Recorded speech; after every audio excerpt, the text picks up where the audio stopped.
Hello အားလုံးပဲမင်္ဂလာပါသတင်းကြိုအခါသမယလေးမှာအားလုံးမပျော်ရွှင်ကြပါစေဒီသတင်းကြိုအခါသမယမှာပေါ့နော်ကျွန်တော်က announcement လေးနှစ်ခုကိုလုပ်ချင်ပါတယ်ဘာ announcement လေးလဲဆိုတာကိုမပြောခင်လက်ရှိရှင်လုပ်ကိုင်နေတဲ့လုပ်ငန်းလေးနဲ့မိတ်ဆက်ပေးချင်ပါတယ်။တည့်ရဲ့လူကလည်းတည်ပြီးသားဖြစ်မှာပါနော်။မတည်သေးတဲ့လူတွေအတွက်ကိုလည်းမိတ်ဆက်ပေးချင်ပါတယ်။ရှင်ကလက်ရှိရန်ကုန်မြို့မှာရှင်မျိုးသားရဲ့အတူတူရှောင်းဟိုးစိန်ရွှေရတနာဆိုင်ဆိုပြီးတော့ Time City Jewelry Mall မှာဖွင့်လှစ်ထားတဲ့3နှစ်နီးပါးလောက်ရှိတော့မယ်။နောက်ထပ်ကတော့ရှောင်းဟိုးလက်ဖက်6ဆိုပြီးတော့ရှင်တို့လက်ဖက်6ဖြန့်ချီလေးလုပ်တယ်။ကျွန်တော်လက်ဖက်6ကလေ City Mart တို့ Marketplace တို့ပေါ်တော့မရောက်သေးဘူးအခုမှစပြီးတော့ဒီရန်ကုန်မှာစ run တာ3နှစ်လောက်ပဲရှိသေးတာဆိုတော့အဲ့လိုမျိုးဒီတော့မရောက်သေးဘူးစူးစမ်းနေသေးပဲဒါပေမဲ့မကြခင်ရောက်မယ်ပေါ့နော်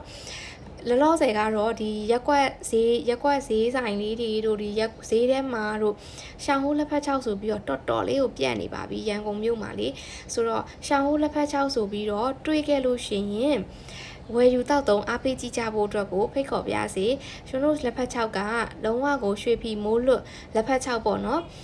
ရွှေဖီမိုးလွတ်အကောင်းစားလက်ဖက်6လုံးဝ organic ဖြစ်ပါတယ်ဆိုတော့တောက်ကြည့်ကြဖို့ကိုလည်းဖိတ်ခေါ်ခြင်းနဲ့အဲ့တော့ကျွန်တော်ဒီလုပ်ငန်းလေးနှစ်ခုလုပ်တယ်ပေါ့နော်ရန်ကုန်မှာဒီလုပ်ငန်းလေးနှစ်ခုရဲ့အစကဘယ်ကစခဲ့လဲဆိုရင်နေပြည်တော်တက်ကုန်းမြို့ကနေပြီးတော့စခဲ့တာပါနေပြည်တော်တက်ကုန်းမြို့မှာရှာဟိုးလက်ဖက်6ဆိုပြီးတော့ရှင်ရဲ့အဖိုးကစတင်ပြီးတော့လုပ်ကင်ခဲ့တာအခုဆိုရင်ဒီလက်ဖက်6တက်တန်းကနှစ်ပေါင်း100နီးပါးလောက်ရှိတော့မယ်စိန်ရွှေရတနာဆိုင်ကကြတော့တက်ကုန်းမြို့မှာပဲရှင်ရဲ့မေမေက2000ခုနှစ်ကနေပြီးတော့စပြီးတော့တည်ထောင်ခဲ့တဲ့လုပ်ငန်းဖြစ်တယ်ဆိုတော့တက်ကုန်းမြို့မှာဆိုလို့ရှိရင်ဒါဒီထဲမှာရှင်အကောင့်ထဲမှာဆိုလို့ရှိရင်တက်ကုန်းမြို့သူမျိုးသားတွေအများကြီးရှိတယ်ဆိုတော့ဒီတက်ကုန်းမြို့သူမျိုးသားတွေတော်တော်များများကဥဆောင်ဟိုကိုအန်းကိုမက်ကျင်တောင်းဆိုလို့ရှိရင်ဒါမတိရဲ့လူတော်တော်လေးကိုရှားမယ်ပေါ့နော်ရှင်တို့မောင်နှမ3ယောက်ကိုဒါလေရွှေမောင်မဟင်းကျော်မက်ရွှေရှင်လက်မောင်ဟင်းထက်သိရှင်တို့မောင်နှမ3ယောက်ကိုဒါမတိရဲ့လူခက်များဖြစ်လိမ့်မယ်ဘာလို့လဲဆိုတော့ရှင်တို့ကငငယ်လေးကရန်ကုန်မှာပဲနေကြတယ်ကျောင်းပြီးတော့လဲစင်ကာပူမှာမောင်နှမ3ယောက်အခြေချတယ်အခုတောင်မှရှင်တယောက်ပဲမြန်မာနိုင်ငံမှာရှိတာကိုမောင်လေးရောကစင်ကာပူမှာပဲဆိုတော့ရှင်တို့မောင်နှမ3ယောက်ကိုဒါမတိတဲ့လူများပါလိမ့်မယ်အဖိုးတို့ဖေတို့မမေတို့ကိုတော့တက်ကုန်းမျိုးသူမျိုးသားတွေသိကြလိမ့်မယ်လို့ထင်တယ်ပေါ့နော်အဲ့တော့လွန်ခဲ့တဲ့4နှစ်5နှစ်ဝန်းကျင်လောက်ကပေါ့နော်မမေကချော်လဲပြီးတော့သူကခြေထောက်ဒူးထိသွားတယ်ဒူးထိသွားတော့သူကလမ်းသိမ်းမရှောင်နိုင်ဘူးအဲ့လိုမျိုးတွေဖြစ်တယ်ပြီးတော့ရှင်ကစင်ကာပူကနေအပီးပြန်လာတယ်ရှင်ပြန်လာပြီးတပတ်နေတော့ COVID စဖြစ်တယ် first waveအဲ့မှာရှင်ရဲ့ဖေရဲ့မမေရဲ့3ယောက်ပေါ့နော် COVID first wave စဖြစ်တော့ဒီတိုင်းပဲပေါ့တို့လဲ lockdown ဆိုတော့ဘာမှလည်းလုပ်လို့မရဘူးဘယ်မှလည်းသွားမရနေကြအောင် second wave မှာကန်ဆိုးစွာနဲ့ပေါ့နော်ရှင်ရဲ့ဖေက second wave မှာ COVID နဲ့ဆုံးသွားတယ်မမေလည်း COVID ထိတယ်အသေးအံဖြစ်တယ်ရှင်လည်း COVID ထိတယ်ဆိုတော့ that wave ပြီးသွားတဲ့ COVID တွေပြီးသွားတဲ့ထိကိုဒီ COVID ထိထားတဲ့ဒဏ်ကမမေကတိတ်ပြီးတော့အရင်မတတ်တာသေးဘူးပေါ့နော်ဒီ COVID ထိထားတဲ့ဒဏ်ကတော်တော်ပြင်းတယ်မမေကရှုံးဆိုလို့ရှင်လဲကာလအတော်တန်ကြာအောင်အနံ့ပြောက်တာတွေရစာပြောက်တာတွေဖြစ်ခဲ့တာဆိုတော့ဖေကတော့ second wave ထဲကနေပြီးတော့ဆုံးပါသွားတာဆိုတော့ဒီဟိုကြားရကဒီ3-4နှစ်ပေါ့နော်ဒီကာလမှာမမေကလုံးဝကိုမှတကုံးမှာဆိုင်သူ့ရဲ့လုပ်ငန်းတွေအကုန်လုံးရပ်ထားတာပေါ့နော်ဟိုပိတ်ထားတာပြီးရော COVID တွေလည်းပြီးရောရှင်ကအိမ်အောင်ကြတာရဲ့ပြီးရောရှင်ကလေးတွေမွေးတာကလေးကလည်းဇက်တိုက်သမီးလေး2ယောက်ကိုဇက်တိုက်မွေးထားတာဆိုတော့မမေကငါသမီးလေးအခုမှအိမ်အောင်ရသားကြရဲပေါ့နော်ပြီးတော့ဒီကလေးတစ်ဖက်နဲ့သူ့မှာအလုပ်တွေနဲ့သူအဲ့လိုမျိုးဖြစ်နေလို့ဆိုပြီးတော့မမေကအကုန်လုံးပြစ်ထားပြီးတော့သူကဒီကလေးတွေနဲ့ပဲသူ့မှာဟိုကလေးတွေကိုစောင့်ရှောက်ပေးတာပေါ့နော်အဲ့တော့ရှင်ကလည်းရှင်နဲ့ရှင်မျိုးသားနဲ့ကလည်းဟိုရောက်ခမတွေဟိုနိုင်ငံခြားသွားလဲစိတ်ဖြောင်းနဲ့လိုက်လို့ရတယ်ဒီဆိုင်သွားမလားကိုရန်ကုန်မှာပဲကိုဆိုင်ကိုသွားရင်လဲကိုစိတ်ဖြောင်းနဲ့သွားလို့ရတယ်အိမ်မှာရှင်ရဲ့ဒီကလေးတွေရဲ့သွေးသားရင်းလုံးဝအရင်ချအဖွားရှိတာကိုရှင်မေရှိရောရှင်ကစိတ်ချလက်ချနဲ့အပြင်ကိုထွက်ပြီးတော့အလုံးလုံးကင်လို့ရတယ်ဆိုတော့ဒါလုံးဝရှင်အတွက်ကံကောင်းခြင်းတစ်မျိုးပဲမဟုတ်ရင်ဒဇိန်းနဲ့ဆိုကျွန်တော်စိတ်မချဘူးကလေးတွေကိုလေဆိုတော့ကို့မေတယောက်လုံးရှိနေတော့ကိုကသွားချင်တဲ့နေရာသွားလို့ရတယ်စိတ်ဖြောင်းနဲ့ပေါ့နော်ဆိုတော့အရန်နဲ့ကျေးဇူးတင်နေဆိုတော့လွန်ပြီးခဲ့တဲ့ဟိုဟာငလျင်မှာမန္တလေးငလျင်မှာငလျင်ဖြစ်တဲ့အခါကျတော့ကျွန်တော်တက်ကုန်းနေပြီးတော့တက်ကုန်းကလည်းကျွန်တော်ကလမ်းမတန်းဆိုတော့ဒီငလျင်ကြောကြီးပေါ်မှာပဲရှိနေတော့ ရှင်တို့ရဲ့အိမ်တွေတက်ကုန်းကရှင်တို့ရဲ့တိုက်တွေဒီငလင်ကြောထိပြီးတော့ပျက်စီးသွားတယ်မှာပါတယ်ဆိုအဲ့မှာငလင်ဖြစ်တော့မမေကပြန်ရတာပေါ့နော်တက်ကုန်းပြန်ရတယ်ရှင်လဲလိုက်သွားတယ်ဘာတွေပျက်စီးလဲကြည့်တယ်ကိုလူထားတဲ့ဖုန်းကြီးချောင်းနေဆရာလေးချောင်းနေကိုရဲ့နေအိမ်နေအလုတ်ကင်နေရာတွေ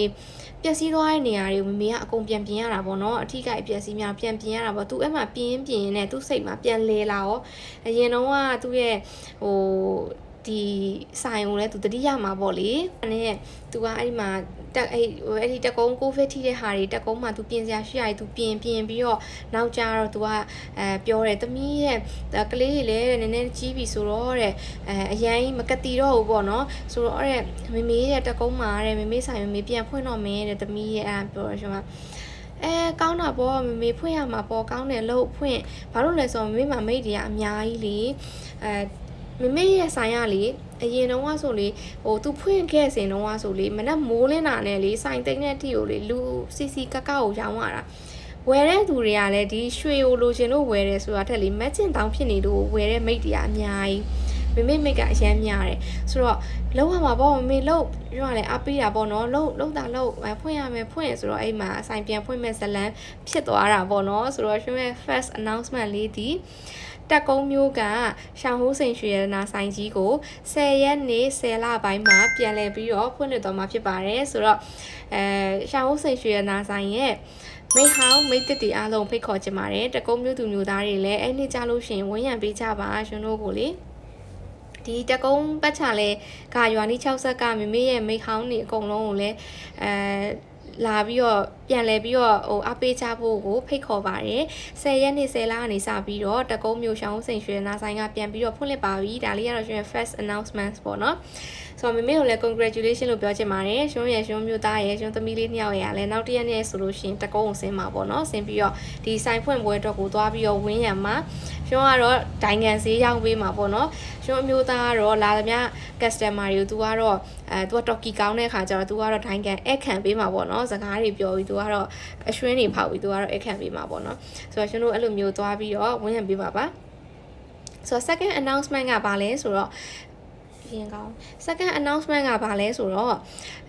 ရှင် partner တယောက်ရဲ့တူတူတွဲပြီးတော့ရှင်ရဲ့လုပ်ငန်းတစ်ကလေးတစ်ခုတိုးချဲ့စီးပွားရေးတစ်ခုရှင်လုပ်ထားတယ်။ဘာလေးလဲဆိုတော့ local clothing လေးဖြစ်ပါတယ်။ She Slay လို့နာမည်ပေးထားပါတယ်ရှင်။ She Slay local clothing မှာအမျိုးသမီးတွေနဲ့ပတ်သက်ပြီးတော့ပေါ့နော်မြန်မာဝတ်စုံ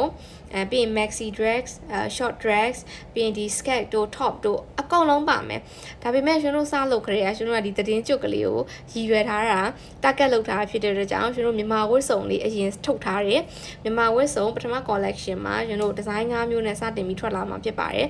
ဆိုတော့ကိုကြိုက်တဲ့ design လေးတွေ့ပြီဆိုတာနဲ့ချက်ချင်းကိုဝယ်ယူဖို့အတွက်ကိုရှင်ကကြိုပြောထားခြင်းနဲ့ပေါ့နော်ဘာလို့လဲဆိုတော့ရှင်တို့က quality control လုပ်ထားတဲ့အတွက်ကြောင့်အများကြီးထုတ်ထားတာမဟုတ်ဘူးဆိုတော့ဒီဟာလေးဘယ်လိုမျိုးထွက်လာမလဲပေါ့နော် color လေးတွေဘယ်လို design လေးတွေထွက်လာမလဲဆိုတာလည်းရင်ခုန်ပြီးတော့စောင့်ကြည့်ပေးပါအောင်ကိုကြိုက်တဲ့ design လေးတွေ့လို့ရှိရင်တော့တန်းတာဝယ်နော်out of stock ဖြစ်သွားတဲ့ခါကျရင်ကျွန်တော်က pre order မရဘူးပေါ့နော်အဲ့အတွက်ကိုတန်းတာဝယ်ပါတန်းတာအားပေးပါနော်အဲ့တော့ဒီ She Slay local clothing လေးကရှင် partner ရဲ့ကလေတကယ်ကိုမှလေစိတ်ကောလူရောအကုန်လုံးနှစ်ပြီးတော့ဒီ fabric ရွေးချယ်မှုမှဒီ cutting pattern အကုန်လုံးပေါ့နော်ဒီ designer နဲ့ detail အသေးစိတ်ကအစဒီလုံးဝနောက်ဆုံးဟို product ထွက်လာတယ် finishing product ထွက်လာတယ် packaging အဆုံးထိကိုယ်တိုင်ကိုကြလုံးဝစိတ်နှစ်ပြီးအချိန်နေပေးပြီးတော့လုပ်ထားတာဖြစ်တဲ့အတွက်ကြောင့်ဒီရှင်တို့ပစ္စည်းလေးတွေဝယ်ယူသူ customer တွေလက်ထဲရောက်လို့ရှိရင်လည်းဒီဟာလေးတွေကိုခန်းစားမိမယ်လို့မျှော်လင့်ပါတယ်ဆိုတော့လေဒီ local clothing လေးကလုံးဝကို premium quality အပြည့်အဝခံစားရမယ့် clothing လေးဖြစ်ပါတယ်ရှင်ဆိုတော့ရှင်တို့ရဲ့ She Slay local clothing brand လေးကိုစောင့်မျှော်ပြီးတော့အားပေးကြပါအောင်ရှင်6ရက်နေ့10လမှာစပြီးတော့ launch လုပ်မှာပေါ့နော်အားလုံးပဲရှင်လည်းအခုရှင်မေမေကလည်း10ရက်10လမှာ သူ့ရဲ့ဆိုင်ကြီးကိုနေပြီးတော့တက်ကုန်မှာပြန်ဖွင့်တော့မယ်ရှင်ရဲ့လုပ်ငန်းတစ်တိုးချဲ့လေးရလဲ6ရက်10လသတင်းကျွတ် Full Monday မှာစပြီးတော့ launch လုပ်ရတော့မယ်ဆိုတော့ဒီသတင်းကျွတ်ကလုံးဝပျော်ရွှင်စရာတွေနဲ့ပြည့်နှက်နေရပါတော့ဆိုတော့အားလုံးလည်းကိုစီပျော်ရွှင်စရာသတင်းကျွတ်လေးတွေပိုင်ဆိုင်ကြပါစေလို့ကျွန်မဆုမကောင်းတောင်းပေးပါတယ်ဆိုတော့ကျွန်တော်ကိုစောင့်မျှော်ကြည့်ရှုအားပေးကြပါအောင်အားလုံးပဲ bye bye ကျေးဇူးအများကြီးတင်ပါတယ်ရှင်